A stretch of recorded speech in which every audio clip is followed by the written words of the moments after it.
Jason घंटों से गाड़ी चला रहा था। बारिश उसकी विंडशील्ड पर ऐसे गिर रही थी जैसे हजारों छोटे मुक्के बरस रहे हों। हाईवे अंधेरे और गीलेपन में दूर तक फैला हुआ था। उसने ईंधन मीटर की तरफ देखा, लगभग खाली। उसकी किस्मत ही खराब थी। पिछला पेट्रोल पंप मीलों पहले था और उसके बाद कोई और नहीं मिला था।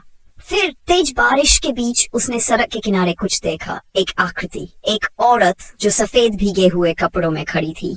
उसके लंबे काले बाल उसके चेहरे से चिपके हुए थे। वह वहीं खड़ी थी, अंगूठा उठाए, लिफ्ट की उम्मीद में। जैसन झिझका। वह आमतौर पर अजनबियों को अपनी गाड़ी में नहीं बिठाता था, लेकिन तूफान बहुत भयानक था। उसे वहां छोड़ना निर्दयी लगता। उसने गाड़ी रोक दी।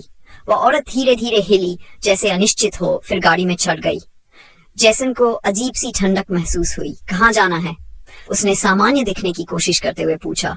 वह धीरे से उसकी ओर मुड़ी, लेकिन उसका चेहरा अब भी अंधेरे में था। उसकी आवाज बहुत धीमी थी। बस आगे तक। जैसन ने सिर हिलाया और कार आगे बढ़ा दी। दोनों के बीच खामोशी पसरी रही।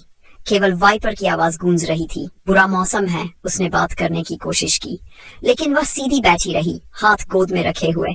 उसके नाखून टूटे हुए थे, उनके नीचे गंदगी भरी थी। अचानक जीपीएस स्क्रीन चिलमिलाने लगी।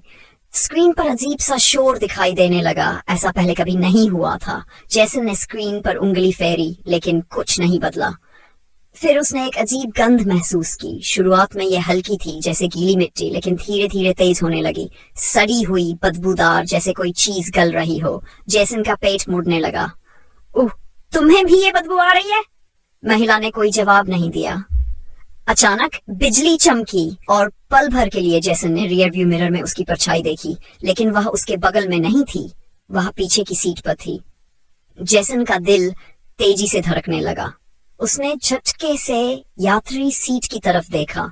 वह वहीं बैठी थी, लेकिन अब उसे घूर रही थी। उसकी आंखें पूरी तरह काली थीं। डर के मारे जैसन का हाथ स्टीयरिंग पर कस गया। उसने झटके से गाड़ी मोड़ी, टायर फिसल गए। उसने फिर से शीशे में देखा, पीछे की सीट अब खाली थी। तुम कौन हो? उसकी आवाज कांप गई। उस महिला के होंठों पर एक डरावनी मुस्कान आई। उसके पीले टूटे हुए दांत छलक रहे थे। तुमने मुझे खुद उठाया? उसने फुसफुसाते हुए कहा। अब तुम्हें मुझे घर छोड़ना होगा।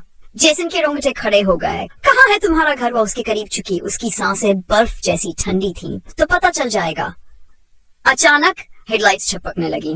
सड़क के आगे अंधेरे में कुछ परछाइयां हिलती दिखाई दी। जैसन ने ब्रेक दबाए, लेकिन कार रुकी नहीं। उल्टा उसकी स्पीड और बढ़ गई, जैसे कोई अनदेखी ताकत उसे खींच रही हो। उसकी चीखें अंधेरे में खो गई। अगली सुबह हाईवे पुलिस को उसकी कार सड़क किनारे खड़ी मिली। ड्राइवर की सीट बारिश से भीगी हुई थी। दरवाजे बंद थे। इंजन अब भी चालू था, लेकिन जैसन गायब था और पीछे की सीट पर एक गीला पैरों का निशान रह गया था। उसके बाद से जैसन कभी नहीं दिखा। वह हमेशा के लिए गायब हो चुका था।